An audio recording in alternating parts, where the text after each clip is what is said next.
आधारभूत ज्यामितीय अवधारणाएं। देखिए इसकी भूमिका क्या है। ज्यामिति का एक लंबा और शानदार इतिहास है। ठीक है। जो ज्यामिति जियोमेट्री यूनानी शब्द जियोमीटॉन का अंग्रेजी तुल्य है। जियोमीटॉन यूनानी शब्द। जिया का अर्थ है भूमि, मीटॉन का अर्थ है मापना। इतिहासकारों के अनुसार प्राचीन समय में ज्यामितीय अवधारणा संभवतः कला, वास्तुकला या शिल्पकला और भूमि मापने की आवश्यकताओं के कारण विकसित हुई। ये आप समझिए। अब यहाँ पर हम देखेंगे, भूमिका हमने देख ली कि भाई जीव का अर्थ भूमि, मीटॉन का अर्थ मापना, कला वास्तुकला आदि की मापने के लिए इसकी शुरुआत। अब बिंदु के संदर्भ में देखिए, ये सूक्ष्म चिन्ह की अवधारणा को बिंदु कहते हैं। सूक्ष्म चिन्ह जो एक पेन या किसी शार्प चीज से खींचा जाएगा, सूक्ष्म चिन्ह, उसको बिंदु कहा जाएगा। बिंदु कहा जाएगा इसको। और देखिए आसमान में एक तारा हमें एक बिंदु की अवधारणा का आभास कराता है। आसमान में कोई तारा है तो वह भी हमें एक बिंदु की याद दिला रहा है। बिंदु के नाम दे सकते हैं आप ए बी सी, इस हिसाब से जहां जहां बिंदु हैं उन सबके नाम दे दीजिए। अगला रहा रेखाखंड। एक कागज मोड़ लो, कागज मोड़ लिया। अब इस पे जो निशान दिखाई पड़ा इसको खोलो वापस। ठीक है। ये एक रेखाखंड की अवधारणा याद दिला रहा है। लाइन सेगमेंट की अवधारणा की याद दिला रहा है। मतलब ये याद नहीं दिला रहा, ये है। इसके दो अंत बिंदु हैं, मतलब इसके अंत बिंदु होते हैं रेखाखंड के। इनका नाम ए और बी मान लो। पतला धागा लीजिए, इसके दोनों सिरों को कसकर पकड़ लीजिए ताकि धागा ढीला ना रहे। ये एक रेखाखंड को निरूपित करता है। कोई पतला सा धागा लो, खींचो हाथ से, जो दिख रहा है आपको ये रेखाखंड की याद दिला रहा है, निरूपित कर रहा है उसको। रेखाखंड के कुछ और निम्नलिखित उदाहरण देखिए। एक बॉक्स का किनारा वो एक रेखाखंड की याद दिला रहा है। किनारा VSG का बॉक्स सोचो, वो सोच लिया, उसका जो एक किनारा है वो एक रेखाखंड की याद दिला रहा है।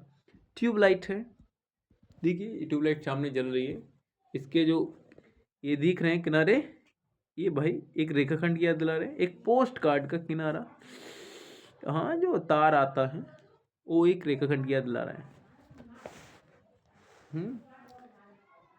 अब ये भी जो रेखाखंड है उसके संदर्भ में सबसे छोटा एक रास्ता होता है दो बिंदुओं पर पहुंचने के लिए। इससे छोटा कोई भी रास्ता नहीं होता। अलग अलग तरीके से इस पे जाओगे। रेखाखंड पता है दर्शाया कैसे जाता है? इसका जो रेखाखंड है ए बी, इसको ए बी लिख दो या बी ए लिख दो, ऊपर एक बार की लाइन लगा देती है बिना किसी बिंदु के, उस पे बिना किसी तीर निशान के। ये सब चीज रेखाखंड हो गया भाई सब। ठीक है। कुछ अवधारणाओं से, उदाहरण के माध्यम से इसको आभास अवधारणा की गई है इसकी रेखाखंड की। तो रेखाखंड में हमने किसकी अवधारणा देखी? ट्यूबलाइट आदि की, पोस्ट कार्ड आदि की, और अखबार जो पेज हमने मोड़ा उसे एक रेखाखंड की अवधारणा की याद आई हमको। लाइन सेगमेंट, इनके दो एंड पॉइंट होते हैं रेखाखंड में, दो एंड पॉइंट होते हैं। तो ये बहुत सामान्य सी बात और समझने वाली बात है।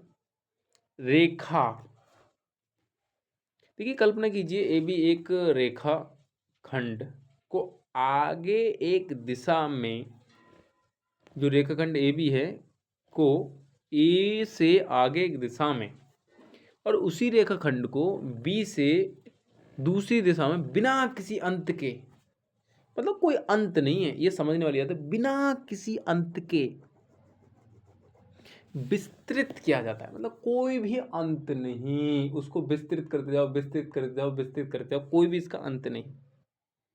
तो आपको एक रेखा का उदाहरण प्राप्त होगा। ये एक रेखा प्राप्त होगी आपको।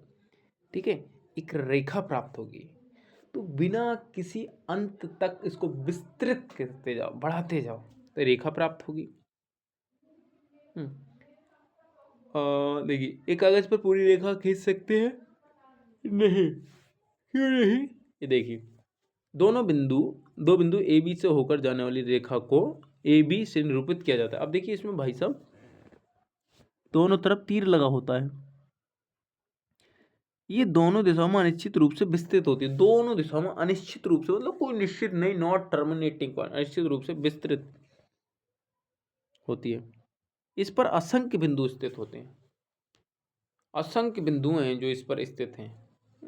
रेखाखंड पर असंख्य बिंदु हैं जो इस पर हैं, असंख्य बिंदु हैं भाई रेखाखंड पर, असंख्य बिंदु। कितने बिंदु हो सकते हैं इसमें? रेखा को निश्चित करने के लिए दो बिंदु पर्याप्त हैं। निश्चित का मतलब बताने के लिए, उसको टर्मिनेटेड करने के लिए, उसका नाम रखने के लिए। हालांकि अनिश्चित अनंत तक है, लेकिन दो ही बिंदु पर्याप्त है कि भैया हम कह सकते हैं दो बिंदु एक निर्धारित रेखा कर दे, कि दो बिंदु एक रेखा निर्धारित करते हैं। दो बिंदु कोई भी रेखा को निर्धारित करते, दो बिंदु पर्याप्त है उसको निर्धारित करने के लिए, बस। ये आप समझने वाली बात है। अब कभी कभी एक रेखा को एल जैसे अक्षरों से व्यक्त किया जाता है। ये हुआ तो रेखा हम समझ गए, ये दो बिंदु से होकर जाती है, बिना किसी अंत के विस्तृत होती जाती है दो दिशाओं में। अब प्रतिच्छेदित रेखाएं समझिए क्या है।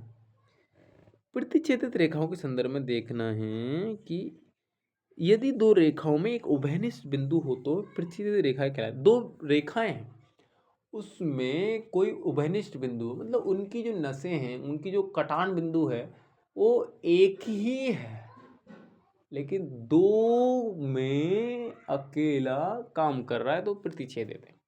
तो ऐसी रेखा जिनमें दो बिंदु उभयनिष्ठ होते हैं वो प्रतिच्छेदित रेखाएं होती हैं। उदाहरण देखिए,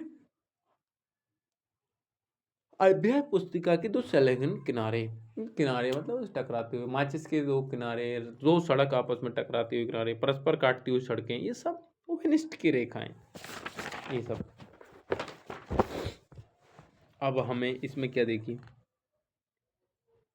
क्या दो रेखाएं एक से अधिक बिंदु को प्रतिच्छेदित कर सकती हैं? तो भाई ये तो किसी भी हालत में नहीं कर रही, बस एक बार पास पास होती हैं जब कटान करती हैं, और तो ये दूर दूर ब्रह्मांड में फैल जाएंगी पूरी रेखाएं। तो ये कभी नहीं कर सकती भाई, एक से अधिक बिंदु पे एक से अधिक बिंदु पे कहीं कटान नहीं कर सकती।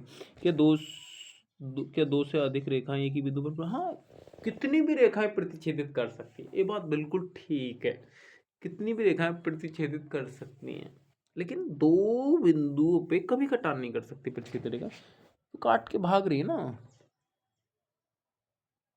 काट के भाग रही है। रेखा है भैया, रेखा का मतलब अनंत तक जाने वाले, प्रतिच्छेदित रेखा की बात चल रही है, नॉट रेखा खंड।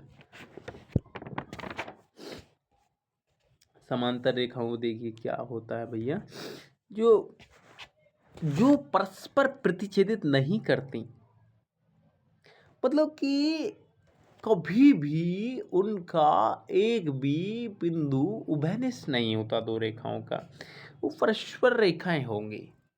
मतलब दुनिया में यार दो रेखाएं हैं, पूरे ब्रह्मांड में, कॉस्मोस में कहीं भी दो रेखाएं जा रही हैं, और कोई उम्मीद नहीं है कि कभी उनका जो हार्ड मास में जो उनका मिलन होगा, कभी भी एक एक बिंदु दो रेखाओं की प्रॉपर्टी तैयार करेगा, उसका उसकी लेंथ में थोड़ी सी इंक्रीजमेंट एक ही बिंदु से होगी, नो।